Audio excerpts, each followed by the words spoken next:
kasali po dyan ang best and self-introduction. Kaya kung nakita nyo kanina kung sino yung naku naman, pinakamaganda at pinakamagaling na i-representa ang kanyang sarili na sa kanyang bansang napili, yun po ang mananalo. Okay? Candidates, pwede muna kayong magpahinga dyan dahil alam ko talaga namang pinagbutihan nyo ang inyong pag-memorize sa inyong mga pagpapakilala. At this moment, let us hear a message coming from a teacher 3 from San Antonio Elementary School, Mrs. Eloise J. Benel. Palakpakan po natin.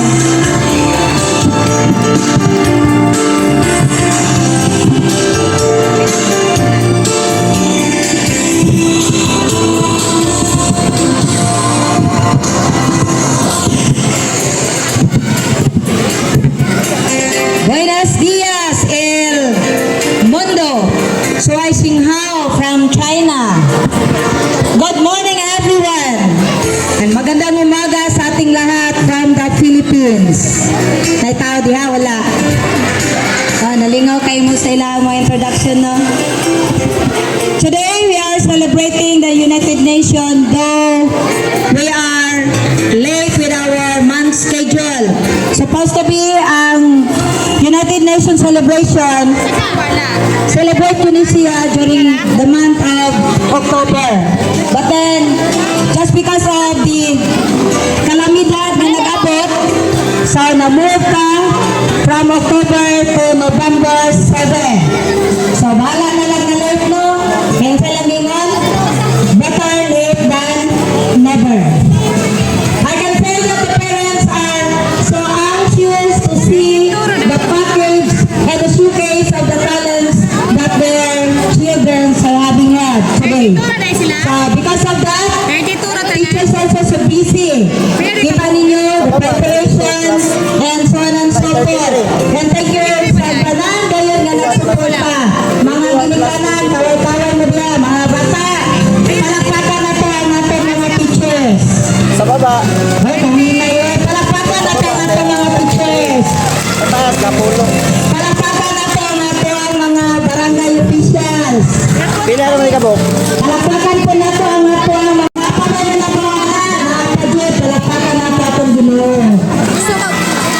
Thank you so much. As we start this competition for the best performer, best self-introduction, napagira kay Pete Turner. Pete Turner Award. And then dapat ay best in Christian. Let us all congratulate in advance our children for being and bringing themselves in front of us to give their best and representing the different countries that they are represented. Naadyo dili gyud mawala ang ato ang Pilipinas. Wala pa makakita in the news, ang news karon nanay gihugon-hugon nga gira China versus daw sa Pilipinas. Nana sila gipampabuto. Pero ang atong pabuton, ang atong pagtuo nga dili gyud na siya makaapektal sa atong nasod. Agree ba mo ana? Mga ginikanan. Na yun na sila din na. So, advancing congratulations sa tanan. And before I leave the stage, let me remind you all for the famous quote of about United Nations. Kung saan ay pinaka-famous na kanang quote aning United Nations. Why do we have this United Nations? So, sa hinungdan nga na ay United Nations. United Nations. Okay, mo na yung famous quote.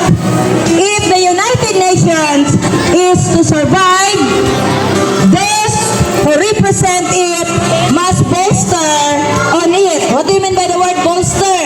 Ang word na bolster is you are going to support the United Nations manang bolster. Then, those who advocate it must submit to it. Ikaw nga nagbugna, ikaw nga nag-participate, lain-lain man ang atong nasod, pero isa ra gyud ang atong tumong. Peace and unity. And those who believe in it must fight for it. Fight nato ang peace and unity sa ato ang matagusa ka nasod para walay gubo. So ladies and gentlemen, thank you for coming and thank you for participating and thank you for supporting this activity, the United Nations. God bless us all and good morning once again. Thank you so much, Ma'am Evelyn. Ayan, kahit iba-iba ang pinanggalingan, iba-iba man ang ating mga itinaas na watawat, pero iisa ang ating layunin. At dapat yun ang unity and collaboration with one another. Ngayon naman, may I call Mrs. Genicel M. Tawa for judging. Ayan, surprise.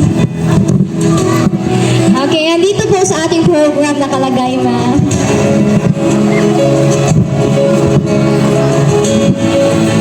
Okay, while waiting po ang ating mga candidates, babasahin muna natin kung paano ba pipiliin ang ating mga minor award ngayong umagang ito.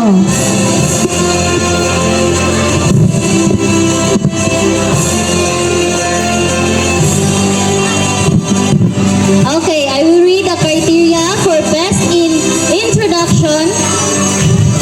Okay, clarity 40%, content 30%, confidence 30%, a total of 100%. Next is the criteria for best in national costume. Adherence to costume requirement of the country represented 40%, stage presence 30%, voice and bearing 30%, a total of 100%. Next is the criteria for best performer stage presence 40%, projection and delivery 30%, overall impact 30%, a total of 100%. Thank you. Thank you so much, Ma'am Janicia. Ayan.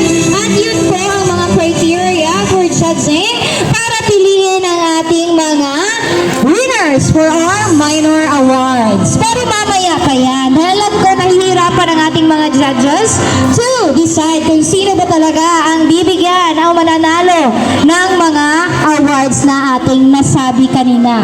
Ngayon naman, let us be